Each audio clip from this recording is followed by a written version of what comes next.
What's going on, Dragon Brawlers? Scott Simon, your Guildmaster here for Players Guild, and of course today I'm bringing you an out-of-the-box deck profile for Cabba from Saiyan Showdown. What is an out-of-the-box deck profile? It's exactly what it sounds like. It's a deck profile based on all of the cards that you can find in the set, so basically everything you'll see in here is in the box of Saiyan Showdown.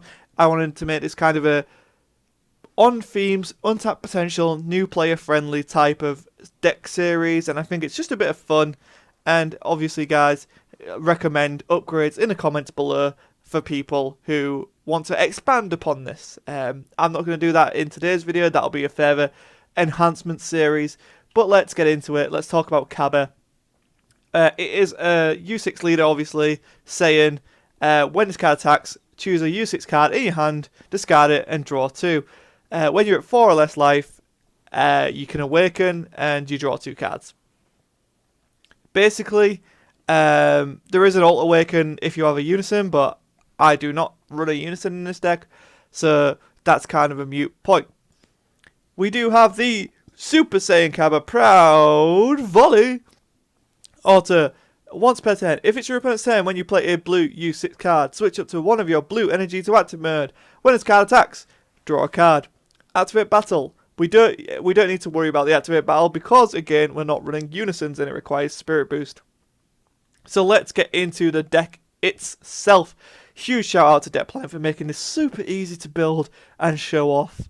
Let's talk about the Cabbas that we've got in the deck. Since the deck is of course a Cabba deck. We have Cabba Saiyan Pride, so this is a throwback to set 1 Cabba, Saiyan Cabba, which basically take a card from life, get 10k and double strike. This one is a critical and really helps us put on some early pressure, as well as have a 1-drop blue on the board, making it cheaper for Zenith, Proud Zenith to hit that effect, but we'll talk about that in just a second. But yeah, really cool card, really cheap, really good, early game pressure, or just an extra body late game.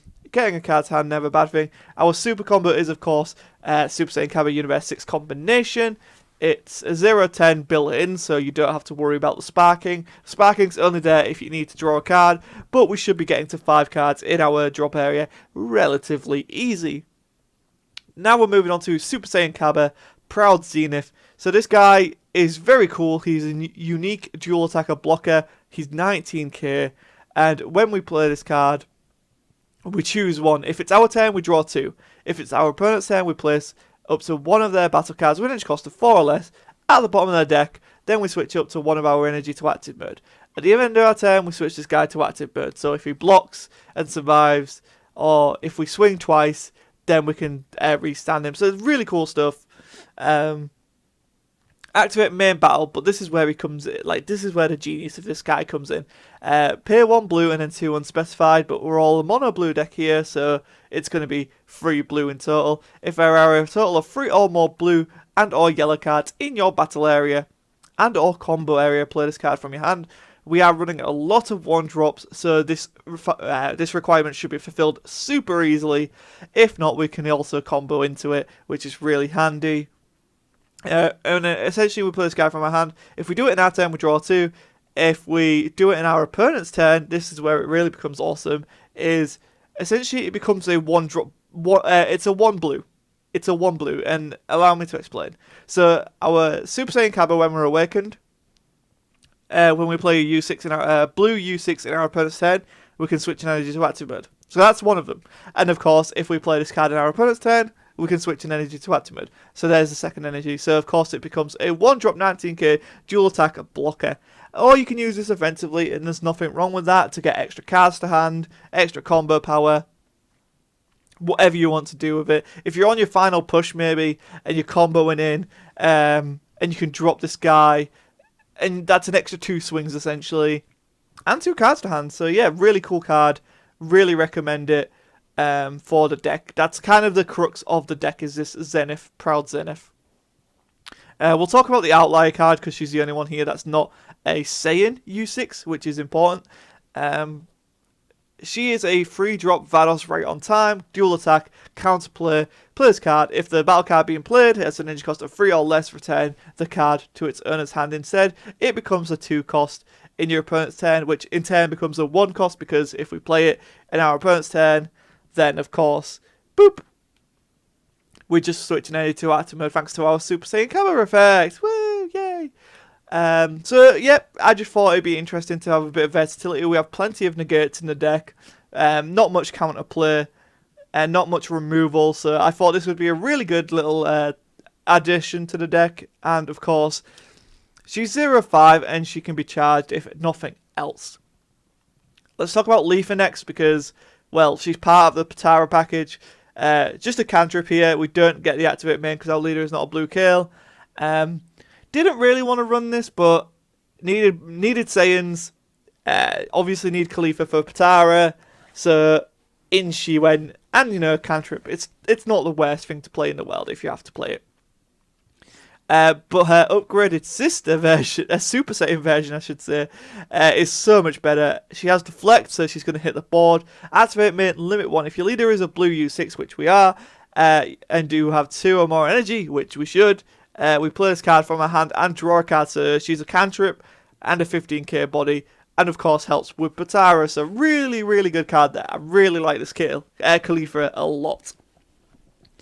We'll move on to our Kales now. So we have our counter-attack Kale, which essentially becomes a free counter if we're awakened. If not, it's a 1-cost counter to put a 10k on board. The auto doesn't work because we're not a blue Kale. But again, it's there for the Potara.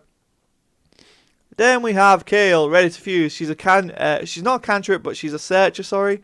You look at the top 5 for a blue U6 card with a cost of 3 or less, which is basically almost all of the deck. So you should be able to find it. She also searches for a Unison, but we don't run the Unison, so that's a moot point. She also has a nice little activate main here. Once per turn, look at up to the top 3 cards of your deck, add a blue Khalifa or Kale to your hand, and then put the rest in the, back on the bottom of the deck. So searches a lot. She's also really good when we combine her with University's combination, which we'll talk about in just a second. So that's our Kales. We do have our boss monster Kale. Basically just this is here to, if we get to turn 5, we drop her and hope for the best, essentially. So she is Kale Rampaging Demon, a 110, which is why we reduced it down to 3 copies in the deck. Deflect, double strike, alter when this card is played without using skills. Choose one. Choose all of your opponent's battle cards when it costs 3 or more. Place them at the bottom of the owner's decks. And if your lead card is Blue Gale, which it's not, then you don't have to worry about that. Then so if we play this card from our hand, just double checking I got this right. So you can spin 3 or more, energy cost of 3 or more, or if you have 7 or more energy, which we're probably not going to, choose all of your opponent's battle cards, ignore a barrier, place them at the bottom of the owner's deck, and then this girl gains dual attack. But I mean, if you do drop this on turn 7, by all means go for it. But we're mainly just looking to put a 30k double strike on board on turn 5, essentially. Like, she's probably going to be comboed, if anything. The deck needed a powerful win. This kind of helps. If not, you can just charge her. It's not the end of the world. And, you know, if she's in your combo area, actually, I think this actually works, which is super funny. If nothing else, you can actually put her... You can discard her early on and to draw 2 cards, and then you can put her underneath Kefla if you want, which brings us on to our Kefla package. When this card is played from your hand, draw 2 cards, choose 1 card in your hand, put it at the bottom of your deck. Activate main, 1 blue if your opponent has 2 or more energy, choose a Khalifa and a Kale in your drop area. Play this card from your hand and put cards underneath it. You can also discard her to look at the top 5 and add a Khalifa or Kale with an energy cost of 4 or less to your hand. So really good little card there. Super value. Pay 1, draw 2, put 1 back. That's pretty darn good in my book. You can discard her if, say, you've got a Kale on board, you've got enough energy to do the Potara, and you just need a Leafa. Boom, boom, boom. You can discard this and do the effect. Very handy indeed. So let's talk about the actual Potara Kefla here. Super Saiyan Kefla, Unending Evolution. Basically only using it for the Potara and so basically paying 2 to get a 20k dual attack. It's nothing special, nothing amazing, but I thought it helps the deck. The deck you're playing, like, essentially it's really easy to get out, which we'll talk about with Universe 6 combination. And I thought, 20k dual attack's not actually that bad. It's kind of pressuring. Yeah, there's plenty of things to deal with it, but this is out of the box. This is just to get you started. And I thought, you know what, we're playing a lot of Kales. We're playing a lot of Kales. The Leafers are very easy to find and get out. Yeah, why not? Let's put the Patara in there. Then, of course, we have our counters and our extra cards, which Universe 6 combination is amazing. Get the attack. If your lead card is a U6 card, play up to 1 Universe 6 card with an edge cost of 1 from your drop area with skills negated.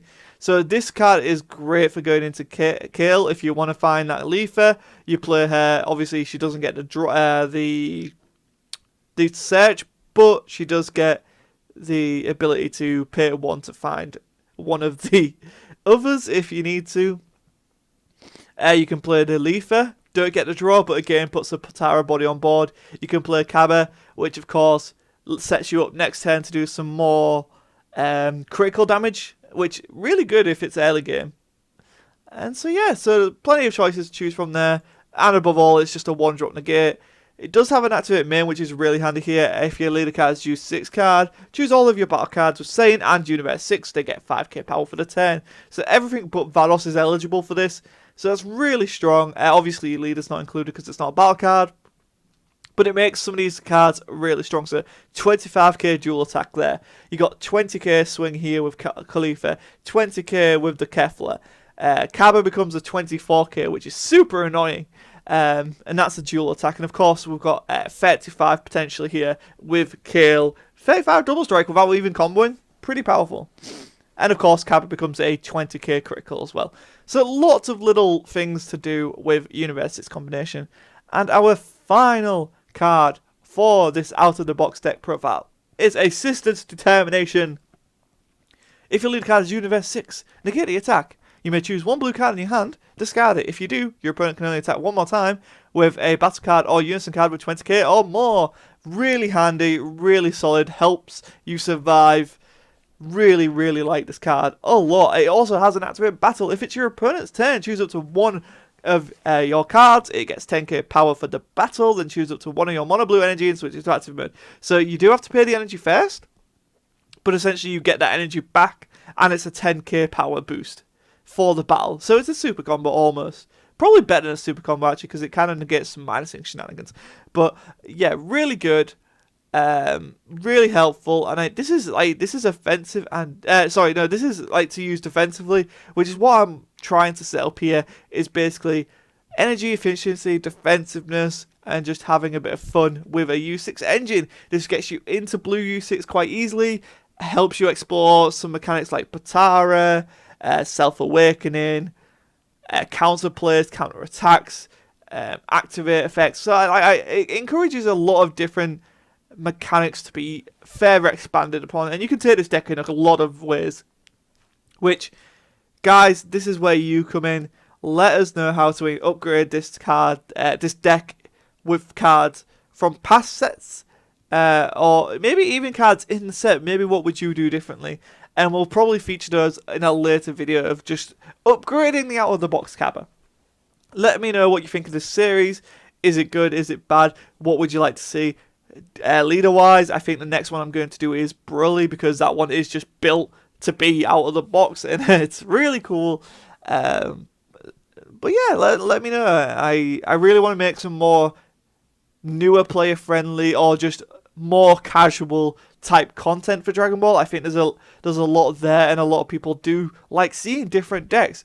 There are 2 really, really great meta creators out there: Crossworld, TCG, Aspira, Eggman, UniXDBS. All of these guys are fantastic for meta content, and while we do cover meta content on the channel, I feel like my passion for Dragon Ball, it lies in seeing these characters I love and playing them as they're intended, which is why we have the Untapped Potential series, and a lot of people do love that Untapped Potential series.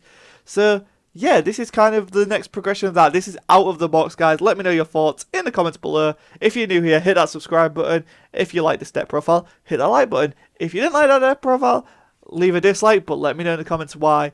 And yeah, I've been Scott Sebin, this has been Players Guild, and I'll see you next time. Bye guys.